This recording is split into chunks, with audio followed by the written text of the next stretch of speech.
দর্শক, এই মুহূর্তে আমি অবস্থান করছি সাচার বাজার ডায়মন্ড হসপিটাল অ্যান্ড ল্যাবে। আমার সাথে রয়েছে ডাক্তার অনামিকা দেব। যেহেতু মহিলাদের বিভিন্ন ধরনের প্রবলেম থেকে থাকে, তো সেই ক্ষেত্রে মেয়েদের সাথে আসলে মেয়েরই বিষয়টা উইলিংলি শেয়ার করতে পারে। আপনি যদি একটু কাইন্ডলি বলতেন যে আসলে মহিলাদের কি কি রোগের সেবা দিচ্ছেন এই হসপিটালে। আচ্ছা, ধন্যবাদ।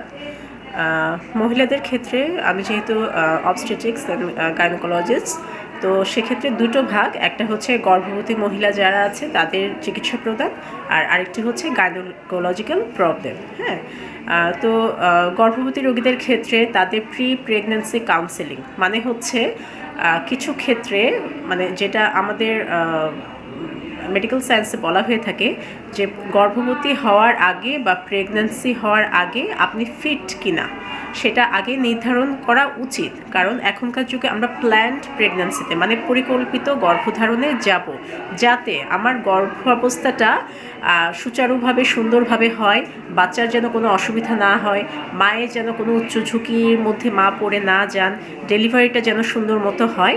যার কারণে প্রেগন্যান্সি মানে গর্ভধারণের পূর্বেই আপনি কনসাল্ট করবেন আপনি ফিজিক্যালি ফিট আছেন কিনা, আপনার কোনো অসুখ বিসুখ কিছু আছে কিনা, আপনার ফিজিক্যাল স্ট্যাটাসটা কেমন, যেটা গর্ভাবস্থায় আপনাকে বা বাচ্চা কোনো ঝুঁকির মধ্যে পড়বে কিনা।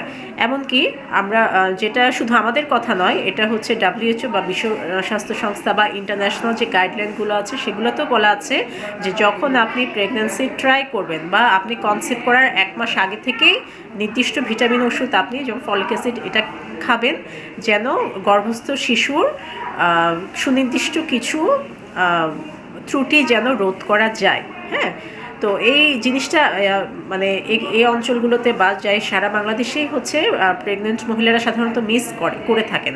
ওনারা যখন মনে করেন কনসিভ করেছেন, বুঝতে পারেন, তারপরও ডক্টরের কাছে আসতে একটা নির্দিষ্ট সময় পার করে আসেন, যেটা হওয়া উচিত নয়।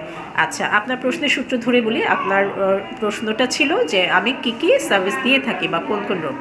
তো যেটা বললাম, প্রেগন্যান্সির ক্ষেত্রে প্রেগন্যান্সি, তারপরে হচ্ছে গর্ভাবস্থায় তাকে চেক আপ, হ্যাঁ, তার হচ্ছে রেগুলার চেক আপ করা, তার পরীক্ষা নিরীক্ষা করা, আলট্রাসাউন্ড প্রয়োজনে করা, সে উচ্চ ঝুঁকিপূর্ণ কিনা সেটা নির্ধারণ করা, বাচ্চার কোনো সমস্যা আছে কিনা সেটা নির্ধারণ করা, সেই অনুযায়ী তাকে চিকিৎসা দেওয়া, তার ডেলিভারিটা করানো, সেটা নর্মাল ডেলিভারি হোক, সিজারিয়ান সেকশন হোক, ডেলিভারি হওয়ার পরবর্তীতে তাকে আবার প্রসব পরবর্তী সেবা প্রদান করা।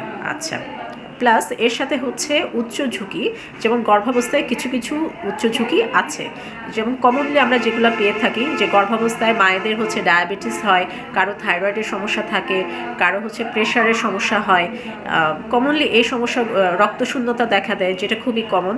এই ধরনের সমস্যাগুলো অ্যাড্রেস করা, সেগুলো চিকিৎসা দেওয়া, এবং কিছু কিছু ক্ষেত্রে দেখা যায় গর্ভধারণে সমস্যা হয়, বারে বারে বাচ্চা নষ্ট হয়ে যাচ্ছে, বা হচ্ছে 5-6 মাস না যেতে প্রেশারের কারণে বাচ্চা নষ্ট হয়ে যাচ্ছে, বাচ্চা গর্ভে ঠিকমতো বাড়ছে না, পানি শুকিয়ে যাচ্ছে অথবা পানির পরিমাণ বেশি, বা হচ্ছে বারে বারে সন্তান নষ্ট হয়ে যাচ্ছে, হার্টবিট আসছে না, হ্যাঁ, বা গর্ভস্থ শিশু মারা যাচ্ছে, এই ধরনের সমস্যাগুলো অ্যাড্রেস করা, সেগুলো কারণ খুঁজে বের করা এবং সেগুলোর জন্য ট্রিটমেন্ট দেয়া, যাতে পরবর্তী বাচ্চার ক্ষেত্রে এই ধরনের সমস্যাগুলো ডেভেলপ না করে এবং পরবর্তী প্রেগনেন্সি যেন সুন্দরভাবে সে পার করতে পারে। আচ্ছা, এটা একটা গেল। আর তারপরে গাইনোকোলজিক্যাল প্রবলেমগুলোর মধ্যে চিরাচরিতভাবে আমরা যেগুলো পেয়ে থাকি সেগুলো হচ্ছে মাসিকের সমস্যা, হ্যাঁ, অতিরিক্ত রক্ত যাওয়া, মাসিকের সময় ব্যথা হওয়া, অনিয়মিত মাসিক হওয়া, ডেটের বাইরে গিয়ে মাসিকের সমস্যা হওয়া, তারপরে হচ্ছে সাদা স্রাব যাওয়া, তলপেটে ব্যথা হওয়া, হ্যাঁ, এই ধরনের সমস্যাগুলো। এছাড়াও হচ্ছে ব্রেস্টের সমস্যা, হ্যাঁ, কারো ব্রেস্টে চাকা বোধ করা বা ভারী বোধ হওয়া বা ব্যথা হওয়া, হ্যাঁ, এই ধরনের সমস্যাগুলো সাধারণত দেখে থাকি। এর পাশাপাশি হচ্ছে পরিবার পরিকল্পনা পরামর্শ, যেগুলো যারা দীর্ঘমেয়াদী পরিবার পরিকল্পনা করতে চাচ্ছেন, অলরেডি একটা সন্তান আছে, বার্থ স্পেসিং দিতে চাচ্ছেন, পরবর্তী বাচ্চা নেওয়ার ক্ষেত্রে একটা সুনির্দিষ্ট গ্যাপ দিতে চাচ্ছেন, হ্যাঁ, সেক্ষেত্রে।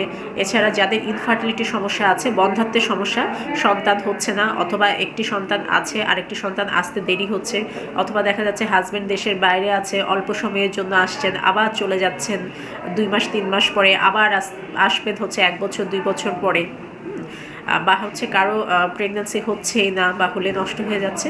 তো এই ধরনের গাইনোকোলজিক্যাল প্রবলেম, যেগুলো প্রেগন্যান্সি ছাড়াও গর্ভাবস্থা সংক্রান্ত যে সমস্যাগুলো আছে সব